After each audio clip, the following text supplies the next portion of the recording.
Welcome back to the I Just Love Footy YouTube channel, and today we're going to look at the first 5 minutes or so from the Collingwood vs Sydney game. I just want to talk to the importance of how crucial it is that as a team, as your leaders in the team, stand up and make an impact and set the tone early from minute one, from the first bounce of the game.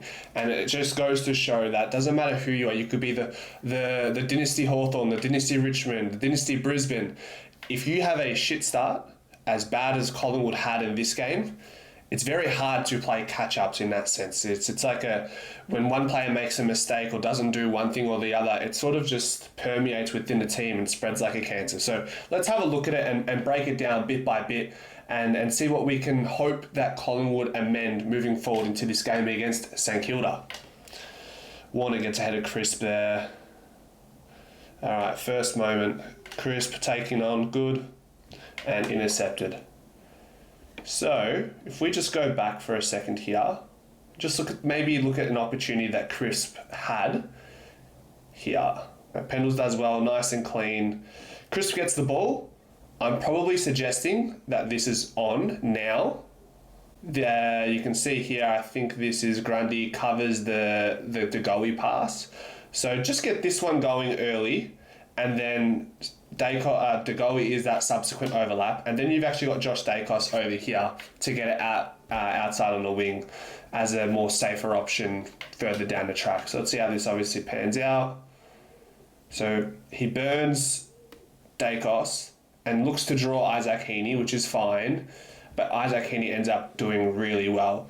So, you flip the coin, you say, does Crisp give it to Dacos earlier in that sequence, or, do you deal with the frontal pressure that Heaney gives you relative to Grundy? I would argue I'd like to utilise my player if I've got Grundy as my frontal pressure defender coming at me versus Isaac Heaney, who's probably going to be a little bit more mobile and able to make those interceptions.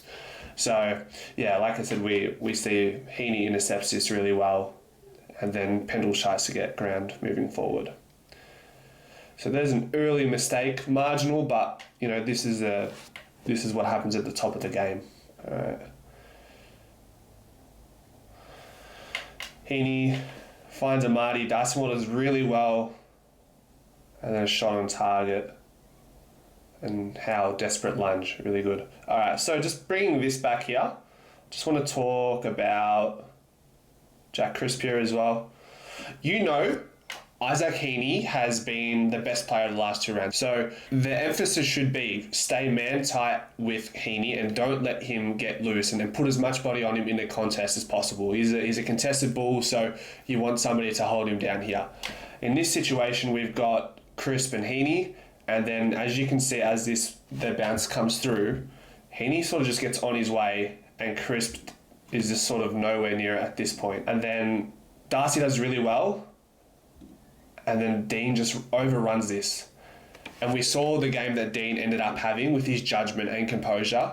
You can almost talk back to this moment here where he overruns the play and leads to a subsequent shot on goal. These are the little things that end up playing on your mind and really manifesting and festering in your game, and in a negative sense. Jack Crisp, early turnover, didn't mark Heaney properly.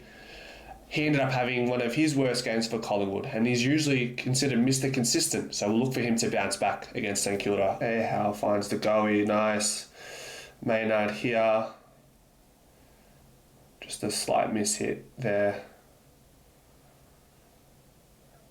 Row bottom, they just feed it out. Move the ball pretty well here.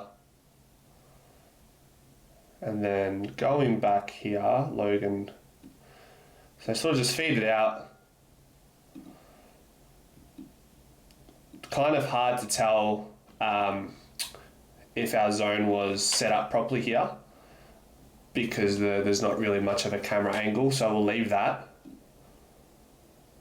Could suggest maybe Pendles was too deep in our zone here.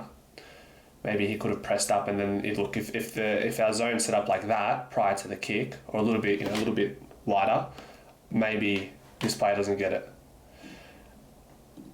And here we actually see Logan McDonald make a really nice tick lead. So you can see here that there's a whole lot of space left open, and that's because Logan McDonald's made that run back and he's ticked back up and gotten some separation from Darcy Moore. So that was a really nice lead from a really fast developing key tall in Logan McDonald. Takes Darcy back and then leads him back up to the ball. So that's really nice by him. All right, Jeremy.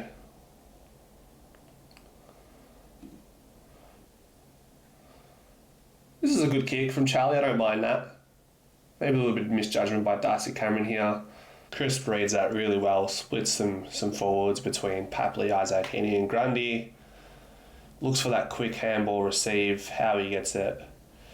Shanks it. Probably at this point, we're probably still wanting to take this on early on, I think. Just because it is early in the game. However, as the mistakes stack up early in this quarter, there's probably a point in time where Crisp just goes here rather than this one here, because you've got 1, 2, 3 players plus this pressure here who are all going to be on Howe, and then Howe's looking for a difficult pass in here.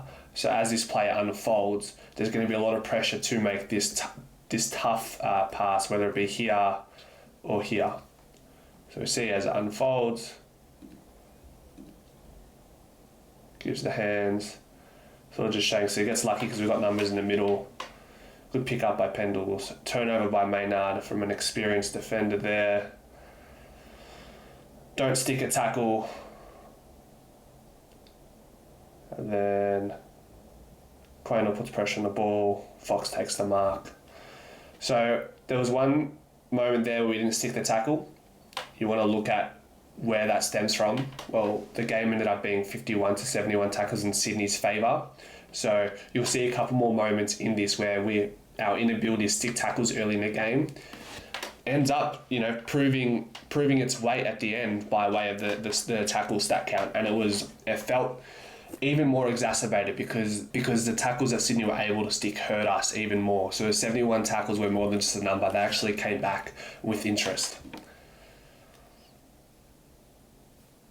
The goalie does a really good job to intercept here. Really good. I would have loved to see what his positioning looked like. I just don't have the luxury of bird's eye view or behind the goal sort of view. I was sort of just deal with what Fox Sports cameras can provide. All right, so remember that play, Crisp intercepts, gives the handball to Howe, and then turnover. Now it's up to someone like Jordan Dugowie, who's a more experienced head in the team, to say, all right, let's just hold up for a moment. Let's push back. Let's get width here. Let's really spread out and get these players out wide and spread the ground and slow it down. Get some rhythm.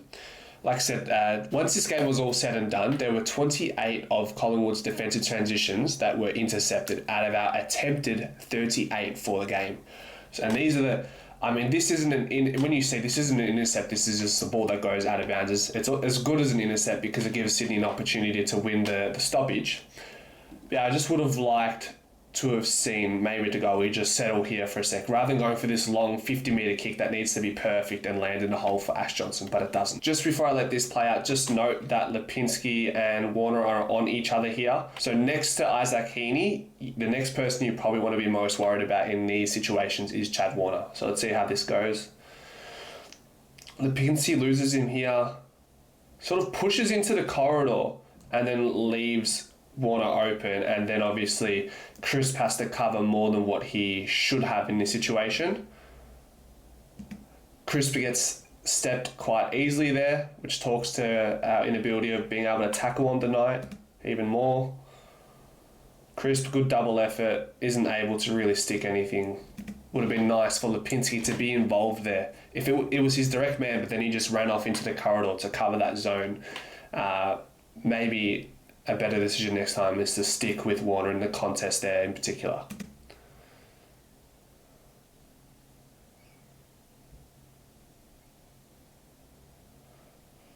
And Papley's able to get the ball off there. Sidey tries to take on and gets caught for holding the ball.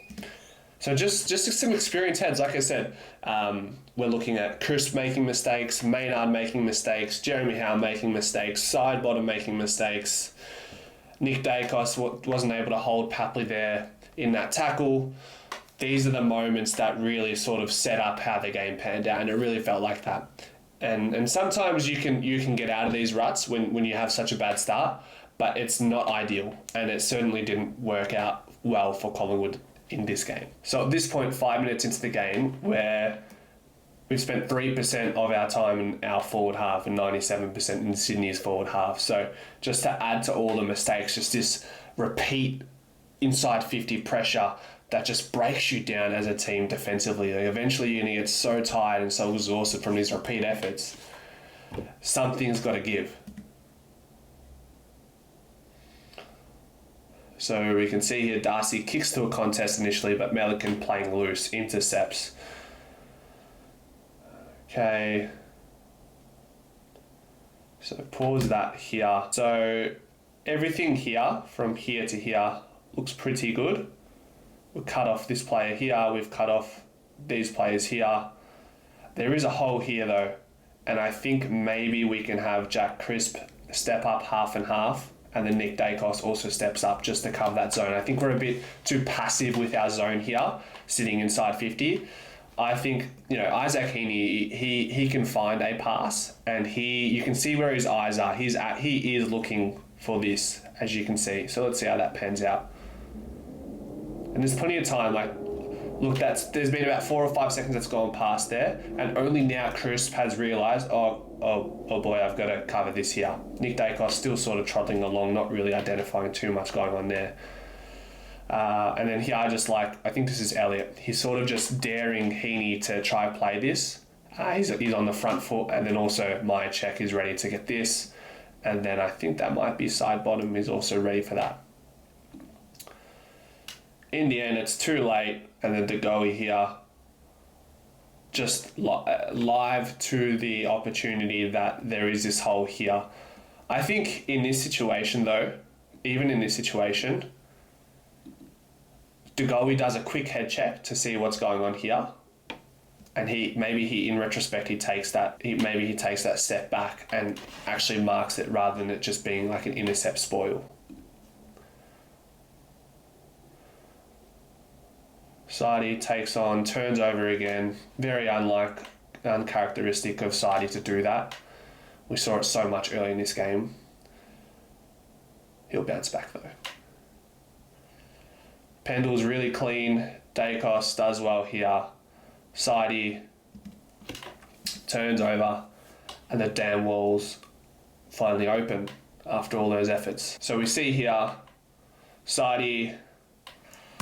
You can see Dacos ends up running a straight line. This is a square pass, and usually that square pass is easily intercepted. So I would have liked to see maybe Dacos take more width and force Warner to make a decision here, whether he goes to Sadie or goes with Dacos. Or maybe Sadie uses his trustful right foot and just puts it over here onto Schultz's head, or for Schultz to run onto.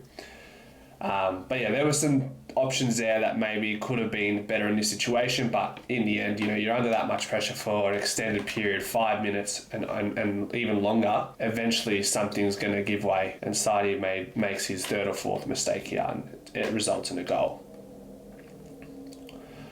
So, as I mentioned in the preview for Collingwood versus St Kilda, there's 3 things plus 1 that I'd like us to work on, particularly early in the game. Let's stick our tackles. Let's move the ball very well, and then let's have some synergy. And I think if we move the ball well, we're going to have some synergy with our forward line.